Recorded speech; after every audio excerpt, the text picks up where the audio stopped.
Cap Réussir participe à la promotion des jeunes à travers leurs compétences. Notre mission est d'accompagner et orienter les jeunes au quotidien. C'est aussi organiser la rencontre avec les entreprises en quête de personnes qualifiées. Développer le concept un jeune compétent égale une valeur ajoutée pour la société. Notre ambition est de devenir un acteur de référence dans la promotion des jeunes compétents.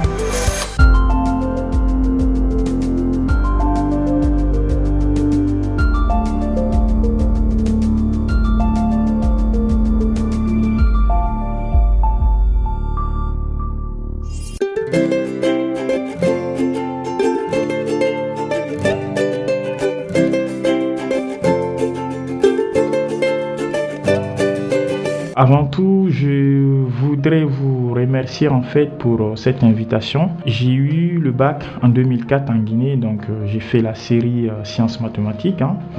Donc en fait, c'est à la suite de cela que je suis venu en France pour poursuivre des études supérieures. Et j'ai commencé par l'économie parce que je me posais beaucoup de questions en fait au sujet de l'économie. Quand j'étais en Guinée, en fait, j'entendais parler des plans structurels, de plans du FMI, des réformes monétaires. Et du coup, ça a attiré mon attention. Je me suis posé énormément de questions donc, sur le fonctionnement de l'économie, les règles qui régissent l'économie, les grandes institutions internationales. Donc c'est ainsi qu'en fait, je me suis inscrit en première année de licence sciences économiques. Donc ça m'a permis en fait d'avoir une approche globale de l'économie, c'est-à-dire qu'est-ce que la croissance, qu'est-ce que l'emploi, qu'est-ce que la balance commerciale, etc. Donc les grands termes économiques en fait qui dominent l'actualité. Donc ça m'a déjà permis de comprendre. C'est ainsi en fait que j'ai décidé en fait de m'inscrire en licence sciences de gestion. En fait, j'ai une formation de finance et contrôle de gestion, option management bancaire et financier. Donc c'est un master en fait que j'ai obtenu à l'université d'Orléans en 2010 pour la première partie, et la deuxième partie en fait je l'ai passée en Norvège à l'université de Kristiansand où j'ai eu en fait à suivre des cours de finance et de contrôle de gestion en anglais.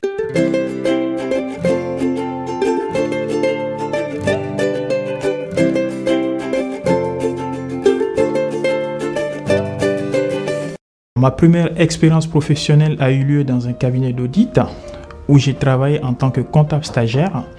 Alors j'ai essentiellement travaillé en fait sur la construction des états financiers, c'est-à-dire le bilan, le compte de résultats, le tableau de flux de financement. Donc c'était essentiellement en fait du travail comptable. Par la suite en fait j'ai été recruté par le groupe Valoir pour mener une étude en fait, une analyse financière plus précisément. Le groupe s'était inscrit en fait dans une optique de restructuration et voulait en fait revoir son modèle financier. Donc c'est dans ce cadre-là en fait que elle m'a recruté en fait pour mener une étude en fait sur la performance économique de ces deux filiales. C'est une analyse donc qui a été une expérience professionnelle qui a été très intéressante en termes d'un point de vue intellectuel, mais surtout aussi en termes de méthodologie financière, d'analyse financière. À la suite de cette expérience, en fait, j'ai intégré donc la SNCF. La SNCF, donc, où j'ai été recruté en tant que contrôleur de gestion. Alors, donc, j'ai été recruté, en fait, pour les aider à mettre en place un système de contrôle de gestion industrielle. Donc, qui va s'appuyer sur un nouvel ERP, PeopleSoft. Donc, en fait, mon rôle, justement, c'était d'accompagner le pôle gestion finance, en fait, dans le déploiement de ce nouvel outil. C'était donc une expérience qui a duré 2 ans.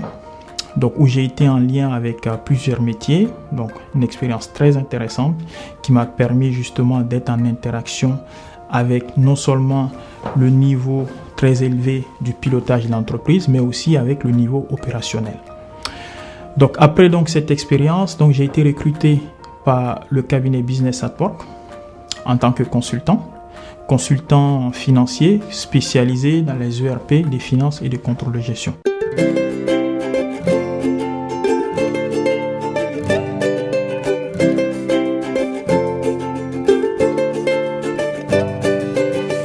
Mon métier consiste donc en tant que consultant ERP d'aider en fait d'accompagner les entreprises, donc les clients du groupe, dans leurs projets de transformation, dans leurs projets d'organisation. Donc mon rôle en fait consiste donc à les accompagner, à apporter un regard neuf dans la transformation en fait du pilotage de l'entreprise.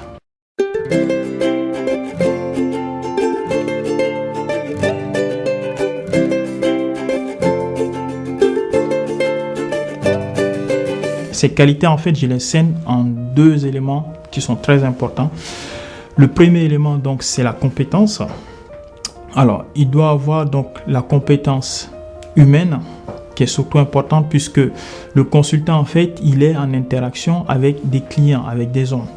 Donc, il doit savoir justement gérer cette relation-là, manager cette relation-là. Donc, le volet compétences humaines est très important. Donc, quand je dis compétences humaines, c'est par exemple avoir de la diplomatie, savoir animer un groupe, etc., etc. Un bon consultant, en fait, c'est aussi quelqu'un qui est compétent, qui est capable de prendre du recul, qui est capable, en fait, d'avoir un regard neuf sur la façon dont le business model est structuré. Donc, compétences humaines et aussi compétences intellectuelles.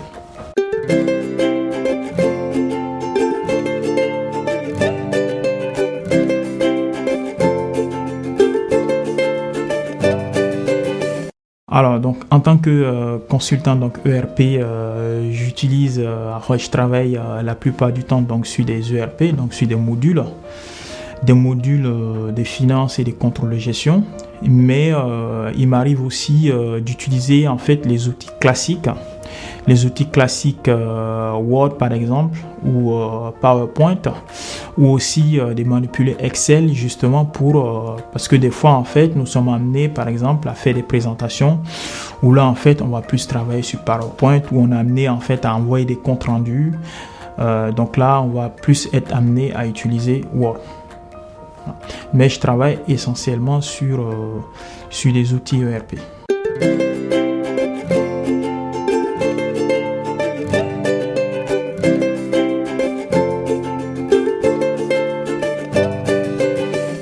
Le conseil, en fait, ce qui est vraiment important dans le conseil, c'est que c'est un métier en fait qui vous aide à vous structurer en fait,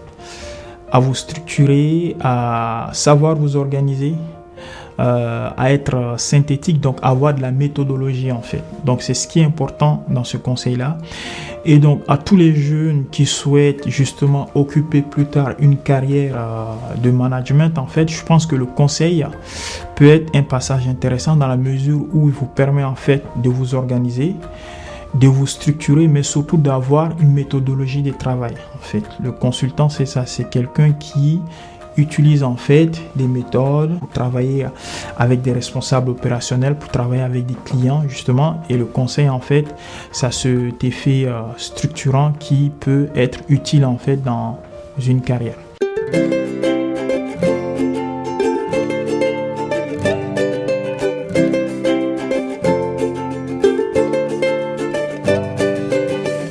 Exactement. Alors, au cours de mon parcours, en fait, l'expérience qui m'a le plus marqué, c'était l'expérience à la SNCF, qui était intéressante dans la mesure où, en fait, ma mission, en fait, m'amenait à être en interaction, en fait, avec tous les métiers du groupe. Et ce qui m'a beaucoup marqué, en fait, c'est le fait de pouvoir comprendre ce que fait mon interlocuteur et, en fait, de pouvoir le traduire dans la mission du contrôle de gestion et de voir en fait dans quelle mesure le contrôle de gestion en fait le contrôle de gestion peut être un outil opérationnel en fait pour ces métiers-là. Donc en fait c'était ça l'intérêt, et donc j'ai été amené en fait à me dépasser en termes de qualité personnelle. En fait j'ai été amené à aller au-delà puisque j'ai rencontré en fait dans ma mission de tous les jours des gens qui n'étaient pas du même métier que moi, qui n'avaient pas la même compréhension ou la même vision opérationnelle que moi. Un exemple plus simple, vous verrez par exemple, vous allez rencontrer quelqu'un, un responsable d'un atelier de production qui lui va penser production. Et vous en fait, en tant que contrôle de gestion, votre rôle consiste en fait à l'amener à prendre conscience en fait de l'impact financier de ses actions sur le résultat de l'entreprise. Donc en fait, à travers ça, en fait, vous arrivez à orienter tous les autres métiers en fait vers un objectif financier, c'est-à-dire améliorer le compte de résultat.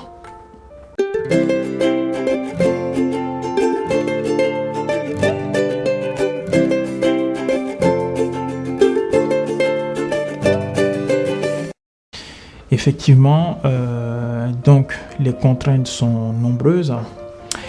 Et en fait, je pense que ce qui va garantir en fait votre réussite, ça sera votre rigueur, votre capacité d'analyse. Donc, en gros, si vous êtes très compétent, donc votre compétence, si vous comprenez ce que vous faites, si vous êtes capable d'expliquer, de restituer de manière synthétique ce qu'on vous demande, vous allez en fait pouvoir vous imposer, vous allez gagner de la crédibilité en fait.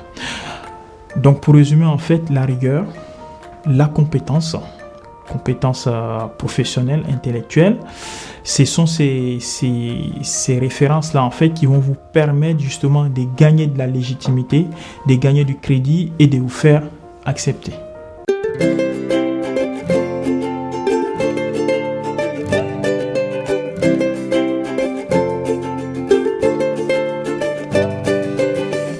Sur le moyen terme, justement, ça serait en fait de gagner encore du crédit, en fait, de la crédibilité professionnelle dans ce que je fais, surtout d'arriver à me faire reconnaître auprès des clients, auprès des professionnels du secteur, en fait, d'être vraiment une valeur de référence. Ça, c'est mon objectif à court terme. Mais à long terme, en fait, ce que je prévois, moi, ce qui me concerne, c'est vraiment de continuer, en fait, dans cette dynamique de progression. Donc, dans cette optique, en fait, j'ai l'ambition de poursuivre des études supérieures pour pouvoir justement apprendre encore d'autres processus métiers, apprendre d'autres métiers et donc avoir un parcours, en fait, plus généraliste pour pouvoir justement avoir une vue plus globale, en fait, des différentes problématiques liées à la gestion d'entreprise. Parce que mon objectif à long terme, justement, c'est d'être un professionnel, d'avoir de la compétence à l'international et de pouvoir contribuer de manière très efficace au développement de mon pays.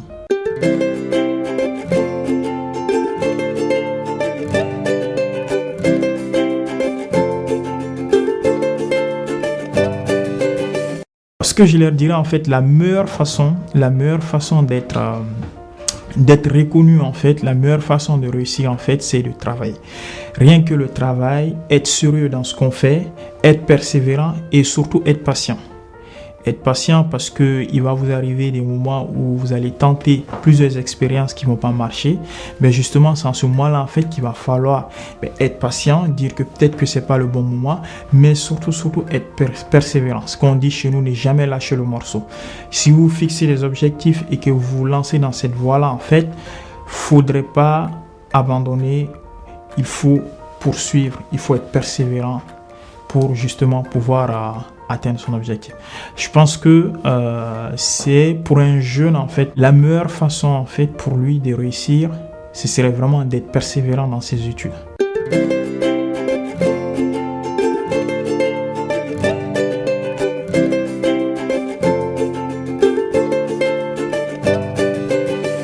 À tous les jeunes, partout où ils vont passer, dans toutes les entreprises où ils vont avoir l'occasion de travailler, c'est vraiment d'acquérir de la compétence, d'acquérir du crédit, de prendre tout ce qu'ils font au sérieux pour pouvoir justement demain apporter de la valeur ajoutée.